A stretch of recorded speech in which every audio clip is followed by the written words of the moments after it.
asalaamaaleykum mbokk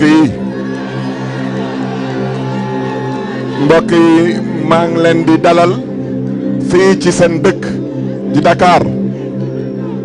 président Habib Sy di président de la conférence des leaders maa ngi lay jégalu wante awma lu may wax parce que lu ñu doon wax ñun wax nañ ko ba pare dama ne am na fu góor di tollu góor moomatul wax lu mu moom mooy jëf est-ce que yéen xam ngeen lan mooy seen warugar yéen xam ngeen seen warugar yéen xam ngeen seen warugar ba xam ngeen lan moo doon seen taxawaay yàlla na leen yàlla aar na leen yàlla yokkal sutura te suñ ci yeggee incha allah yàlla na leen yàlla may ndam dama ne coow li bi yëpp Macky mu ngi may dégg ñaar rek mooy am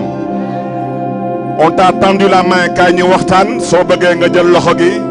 soo bëggulee jël loxo gi tu prendras le coup de poing maa ngi lay gërëm maa ngi leen di sant. aja dégg ngeen ko kon nañu tàllal benn loxo bi lem kurpañ bi bu jëlul bi jël bi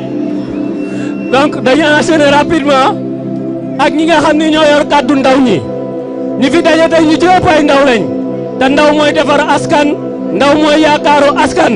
donc dañu leen di jox kàddu gi ñu délivrer seen message j'appelle l'honorable Sokhna Ba et monsieur Bassirou Samb pour ñu jël kàddu au nom de la jeunesse de Yewwi Askan Wi.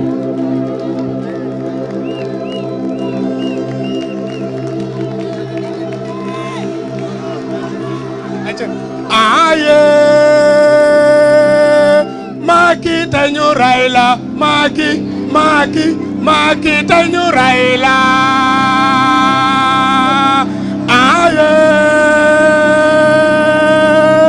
Macky tey ñu rey la ayca Macky tey ñu rey la dama ni ndaw ñi wax ci du bari dafa am ku ma seen démb muy benn guñaa fawre muy wax ni moom mooy ministre ndaw ñi est-ce que d'accord ngeen kooku mooy seen ministre est-ce que d'accord ngeen kooku mooy seen ministre ma bëgg kooku noonu ñu wax ko ni ko ñu yóbbante ko ni ko suñuy leader ñoo mën ay leaderam suñuy ndaw ñoo mën seeni ndaw waxaat leen ko suñuy leader ñoo mën ay leaderam suñuy ndaw ñoo mën seeni ndaw te damay terminer avant may jox honorable maam Cheikh Ibrahima Fall daf doon wax ni bu yowmal xiyaamee xaw ma lu mu xamul moom Ibra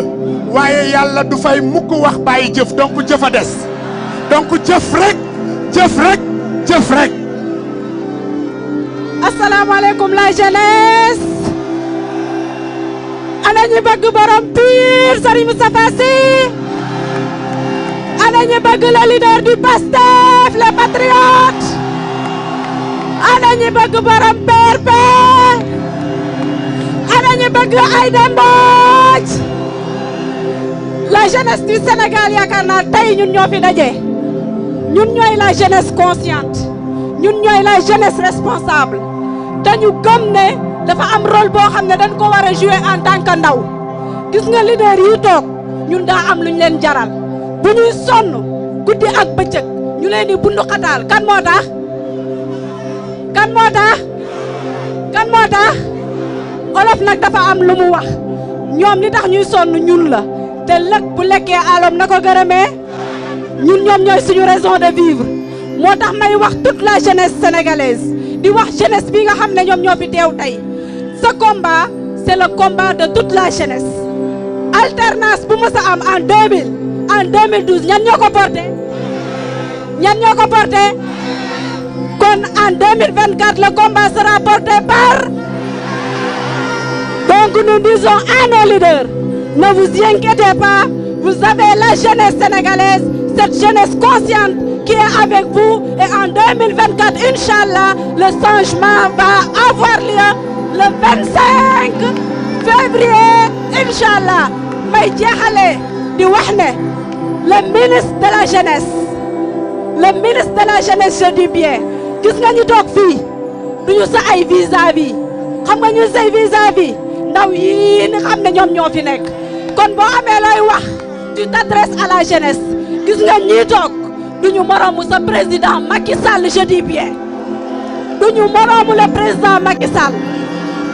olof nag dafa am lu mu wax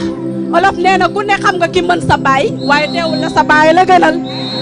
bu ñu bëggee gém bi neex ñoom bu ñu bëggee gém bi neex xam nga dañu def bal à terre ñu joué ko ci suuf amul làqatu ci force de l'ordre amul jël police amul jël gendarmerie ñun ak ñoom on verra et le peuple jugera je vous remercie